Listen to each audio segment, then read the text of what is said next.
Welcome to the 2014 edition of the Missouri Urban Journalism Workshop. I'm Jayla Woodard. We've all seen pictures of people in other countries who are suffering from hunger. However, many American families can't always afford to shop at their local grocery store, so food pantries have become their main source of food. Kennedy Huff of Pflugerville High School tells us about the new face of hunger.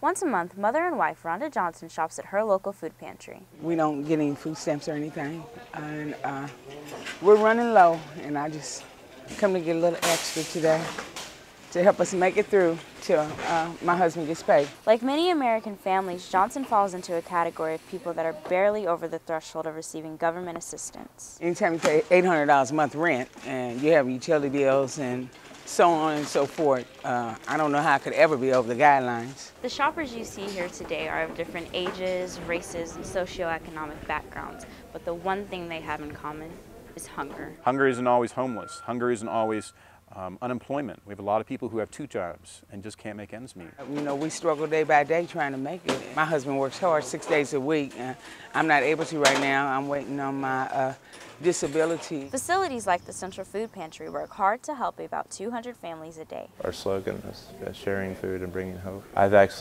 We'll have children come in, and I've actually heard them say, you know, so we can eat now. Young children are often affected the most by a home with an inadequate food supply. They can see the difference, you know, but we keep going on. We're happy. We won't starve to death, you know. We just won't have some of the things we like, but we'll have what we need. Although Rhonda struggles to feed her own family, living paycheck to paycheck, she finds it in her heart to take in family members in need. This is my uncle.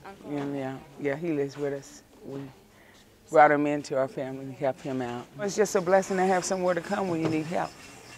You know, everybody needs somebody sometimes.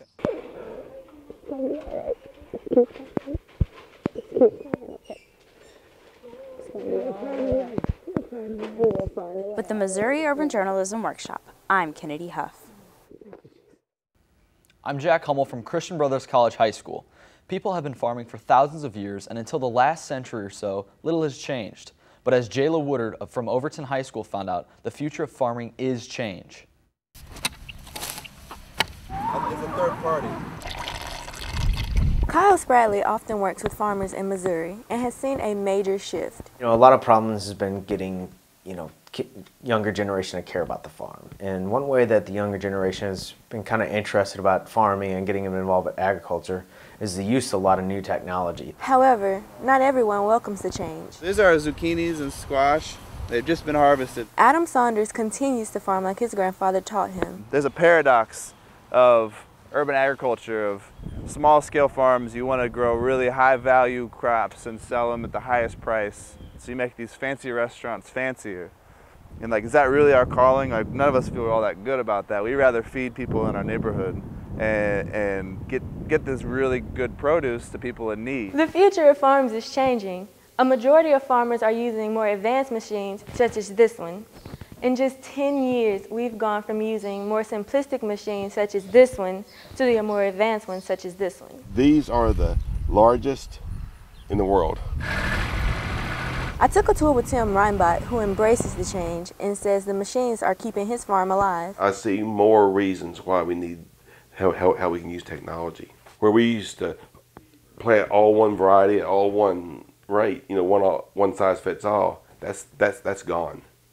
But now we'll be much more efficient now. These are little baby carrots. They just got planted last week. Saunders says young people need to know more about small-scale farming. In the future here, we want to keep bringing more kids out. I mean, it's really magical when you see kids pull the carrot out of the ground for the first time, and their eyes just like, wow, carrots are a plant. I had no idea they grew in the ground. Farmers may use many different methods, but Spradley says there is one goal.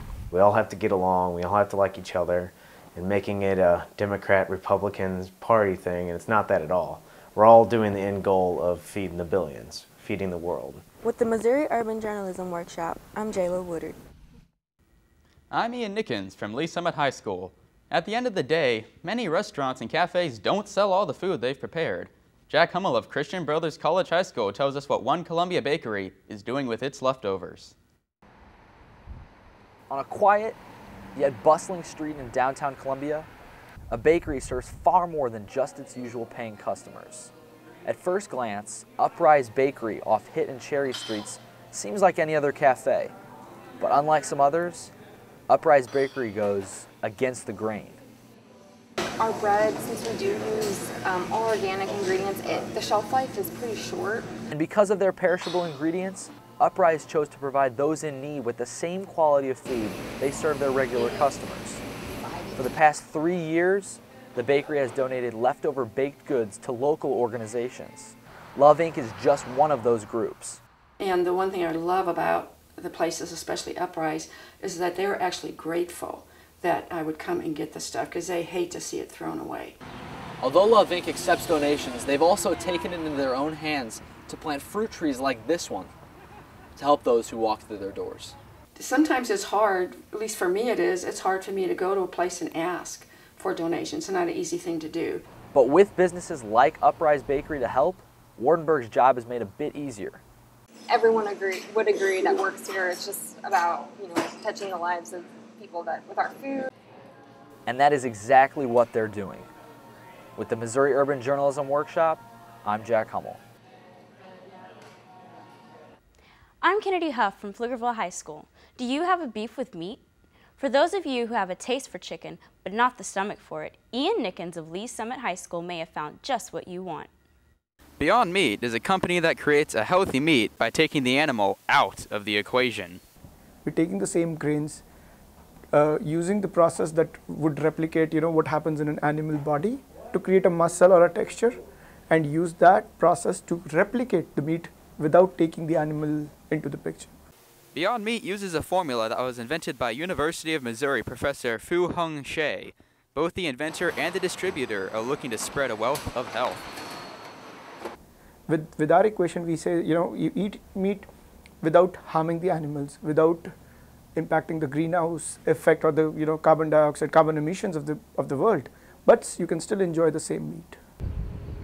Soy products, substitutes for meat, yeah, I think that vegetarians, vegans should have a wide variety of options, yeah. It sounds pretty weird to me. I'm totally a vegetarian, and even though that's kind of on the base of that, it just does not sound too good to me. Singla says they're healthier.